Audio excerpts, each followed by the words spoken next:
So on the last podcast, I mentioned that from your tasting room, you're probably spending $15 to add a loyal customer. In other words, your cost that you're willing to spend to obtain one new loyal customer is $15. And this is based on tasting room numbers. And I wanted today to go over how I got that number. I mean, every tasting room is going to be a little different, but let's just take some numbers from a generic tasting room concept. So basically your cost of obtaining a new customer, new loyal customer, is going to depend on mainly how many customers come into the tasting room and then your ability to retain those people, or in other words, your ability as a winery to have them purchase wine after they've left the tasting room. So my definition of a loyal customer here is not that they buy wine at the time they're at the tasting room, but that they buy wine at least one time after they've left. So again, the cost of obtaining a new customer could be all over the board because your tasting room may or may not be effectively getting people to buy wine after they've left. But let's just run down some numbers. So let's just say that a tasting room costs $10,000 to operate for a month. Again, these numbers could be different depending on how much you pay your manager, how many people you staff, how many hours it's open, if you're paying rent, all sorts of costs, utilities, things like that. So, but we'll just use 10,000, and let's assume that of your tasting room sales, only 10% of those sales come from a customer who has not previously purchased from you before, but is actually a new loyal customer. In other words, 10% of the total sales of a tasting room come from people who are ordering for the first time after they've been to your tasting room once. So therefore, 10% of your cost of the tasting room should be allocated towards your cost of finding a loyal customer. In this case, if it's $10,000 for a month, then $1,000, 10%, would be your cost per month of obtaining a customer. So then the question is, well, how many customers in that month or from that month purchased wine at a later date? And let's just say that it's 50. Let's say you had 50 people that bought wine. So your basic numbers would be you're spending $1,000 a month to get 50 people to buy wine a second time after they left the tasting room. In that scenario, your cost per obtaining a new customer is $20. I was using the example of 15, but just so you get an idea of where that number's coming from is important. So, again, for some of these tasting rooms, if your tasting room is not getting a whole lot of return customers or not getting a whole lot of customers or flow through in the first place, you may be spending $50 to obtain a new loyal customer. And in some cases, it could be even as bad as $100 to obtain a new customer. It just depends on the operations of your tasting room. Now, I will tell you that if you're above $20, your tasting room is not operating correctly. And so let's go into some of the tasting room discussion here. I would say every winery needs to have a tasting room. If you can have more than one, great. There are ways to do that. Every state's a little different. In California, you can have a tasting room at the same site as your winery, at least you used to back several years ago, and you could have another tasting room as long as you made wine there. So there are little loopholes to getting more than one tasting room if you want to, which again depends on your strategy of how many tasting rooms do you want to have, and if you're going to try to do a retail or wholesale sales distribution. But the reality is, if you are a winery and you have a tasting room, you are in both the wine making business and the retail sales business. You have to know about retail sales, because that's how you're selling your wine predominantly, is through retail. So I think a lot of small wineries run into the problem of their winemaker is also their business manager or their director of operations or whatever title they want to have. They're running the whole show and their expertise is really in winemaking, or perhaps it's in growing the grapes if you have a vineyard with your winery. It's not in marketing. It's not in retail sales. They don't really know how to price their wine. They don't know how to put out the right number of varietals. They don't know how to determine which customer they want. So they all, as I've mentioned, they all go for the sophisticated wine drinker that has money. And it's a very small demographic niche that a bunch of wineries are trying to target. So you have to understand that if you're in the winery business, you're also in the retail sales business. And again, when you're in the retail sales business, you better know who your customer is and how much you're willing to spend to get a new customer. So again, let's talk about tasting rooms. The main thing about your tasting room is going to be the location. If you don't want to spend the money to have a separate tasting room from your winery, you're going to be very dependent upon people coming to your winery to taste your wine. And most often than not, a winery is not in a main thoroughfare for foot traffic or car traffic. You would have to really, really market that tasting room when it's at your winery to get people to come out there. So you really want to have your tasting room somewhere where you're going to be around your target customer. Again, Napa Valley is a very popular area, but it's like Napa Valley is known for wine tasting. So people go there to taste wine. That's great. If you have a tasting room in Napa Valley, you're competing with every other winery in Napa Valley that has a tasting room. So you're competing with all these wineries for the exact same target customer. So again, I was in the Monterey area when I worked at a winery, and there's a town called Carmel. Lots of foot traffic, lots of people. A few of the wineries figured out that rather than having a tasting room, out in Carmel Valley, which is where kind of the tasting rooms originally started, they started putting tasting rooms in downtown Carmel, which had 20, 30 times the foot traffic, and that's where people would go in and taste wine. Otherwise, they had to make a special trip, which is about 30 minutes away from Carmel, out to Carmel Valley to taste wine. And when they did that, again, there's 30 tasting rooms out in Carmel Valley, and I've done this before. You're not going to go to 30 tasting rooms when you're tasting wine. You're lucky if you can get to 5 or 6. So how to make your tasting room out of 30 be one that people visit, that's a whole other question. But people who were putting their tasting rooms in downtown Carmel got a lot more foot traffic. The rent's a lot higher, but then again, you're trading higher rent for higher foot traffic, which in essence is we want to get more people tasting our wine. Hopefully they're the people that are your target customer. In my case, or my argument would be, put your tasting room in Monterey at Fisherman's Wharf. Fisherman's Wharf is another touristy area, but it's not considered high-end, upper class. It's more middle income. And I still would tell you that the middle income wine drinkers are the forgotten group, and that putting a tasting room in that area, you're going to get a better response. The rents are cheaper, but it's still highly foot traffic, and people are going to still go in and taste your wine. So again, location for any retail store is critical. Is the location in a place where you're hitting your target customer? If your location of your retail outlet, whatever it is you're selling, isn't where your target customer is, it's not going to be very successful. Another strategy, again, the first strategy is, if you're going to have a tasting room, determine who your target customer is and put a tasting room where your target customers are. It doesn't necessarily have to be at your winery. I would recommend it not be at your winery, but put it in some shopping area where middle income people shop, that they're not used to having a tasting room because they're not used to being the target customer of a winery.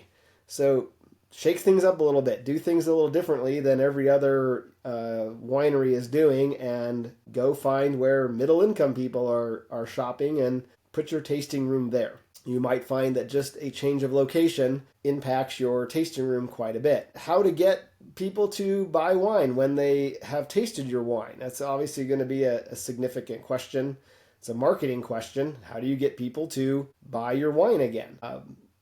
Again, it's not about the taste of the wine. Very few of these people really can distinguish between a few points different. I mean, even if it's the same, they really don't know. So you want to incentivize them. Now, again, high-end people, they are always being targeted for sales, but middle-income people are not. So one way people do this is like some kind of discount. So when they buy some wine, in their tasting room. So a lot of people will come and taste 3 different wines or whatever your tasting thing is for that day. They'll say, oh, I'll take a bottle of that. That was pretty good.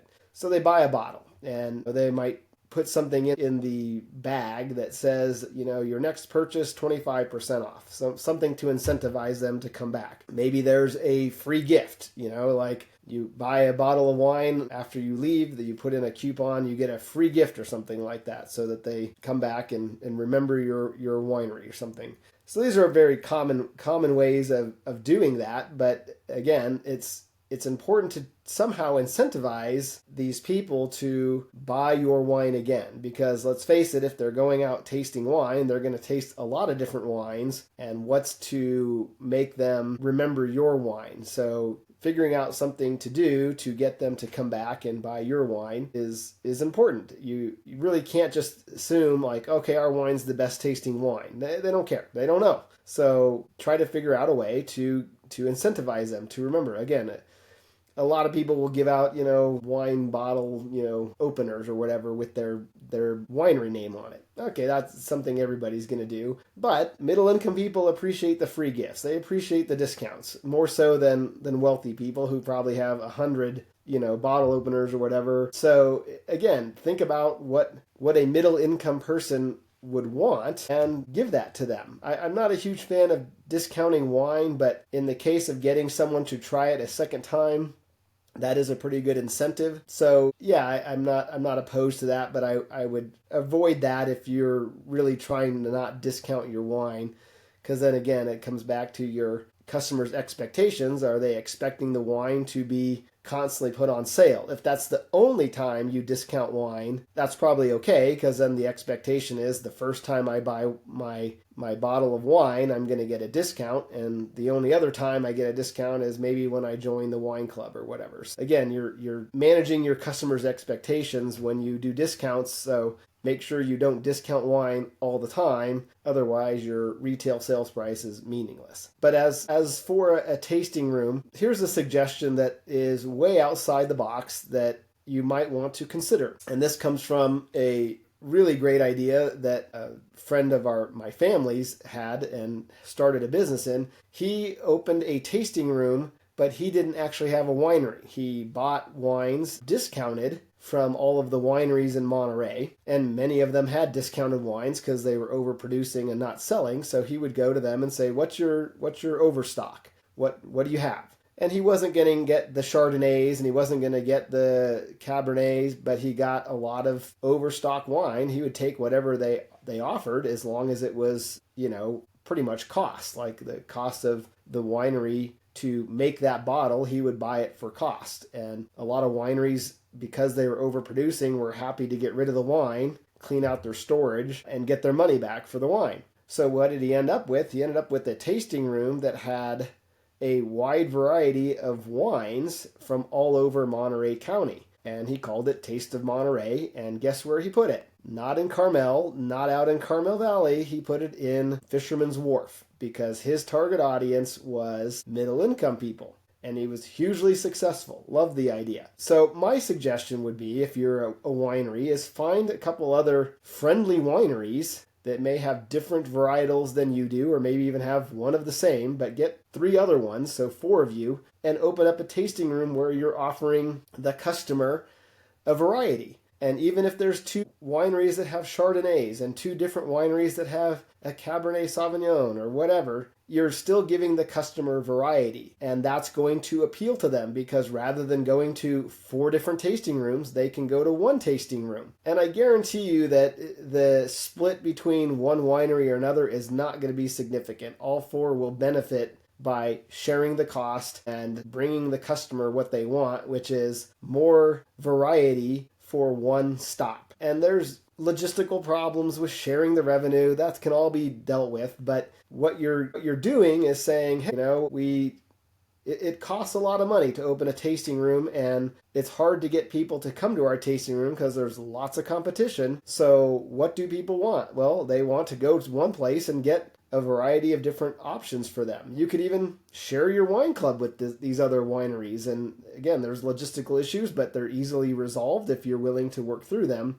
But I guarantee you're going to get a lot more customers tasting your wine if you think outside the box and do something like that, where you're sharing your tasting room with other wineries. And again, a lot of winery managers, because they're winemakers, would never consider such a thing. That's my competition. It's like, well, your competition doesn't have to be your direct competition if they're making a different varietal. And it doesn't really matter if they're making the same thing. If your Chardonnay is a little bit higher class, you might sell your Chardonnay for $40 and bottle less of it, and they might sell theirs for $25. And sure, they're probably going to sell more of their Chardonnay than you are, but maybe you sell more of your Cabernet Sauvignon than they do. So it evens itself out. It just helps you cut your costs, but get exposure to a lot more people, which is ultimately what you want. So, other thoughts of tasting rooms. Again, you're in the retail sales business, right? And one of the products that you're selling out of your tasting room is wine. But why does that stop you from selling other stuff? And this is where a lot of wineries forget, I'm really in the retail sales business, so why is my only product in my store wine? You can be selling all sorts of things in your store. Again, who's your target customer? What do they do? What do they do outside of drinking wine? Is wine, that whole concept, part of their lifestyle? If it is, what do people who drink wine do? And I really like retail, and again, this is a little bit outside of the scope of a winery, but at the same time, it's not, because you are in the retail sales business. So why not sell other stuff along with your wine? Again, this means you need to have a certain expertise in your winery that may be beyond your knowledge, but that's where the humility comes in. Too many of these winery operators think they can do everything, and the most successful companies I've ever worked with are the ones where the owner realizes what his strengths and his weaknesses are, and they hire people to fill in for their weaknesses. So yeah, if you see some potential there, and especially if you are sharing a tasting room with other wineries, it's like, let's sell some other stuff to them. We got some costs, saving some costs here because we're sharing the wine room, and our employees and everything are, being split up. But it's just something to do. Think outside the box. And I'll cover some more of this later. But the reality is very few wineries are in the sole business of producing wine. In fact, that's almost unheard of. If you are a winery and all you're doing is producing wine and selling it wholesale, you're probably in the minority. I think that exists, but the reality is a lot of wineries have a tasting room, so they're automatically in the retail sales business, but a lot of them also start restaurants or have events centers or host events or a plethora of other things that they're doing, because they realize that the synergy to making wine and then selling it, they have to have an outlet, and they have to be different than just, hey, we're gonna make wine and hope that somebody buys it, or we're going to sell it just through distributors and really not care about the retail side. And again, that's a different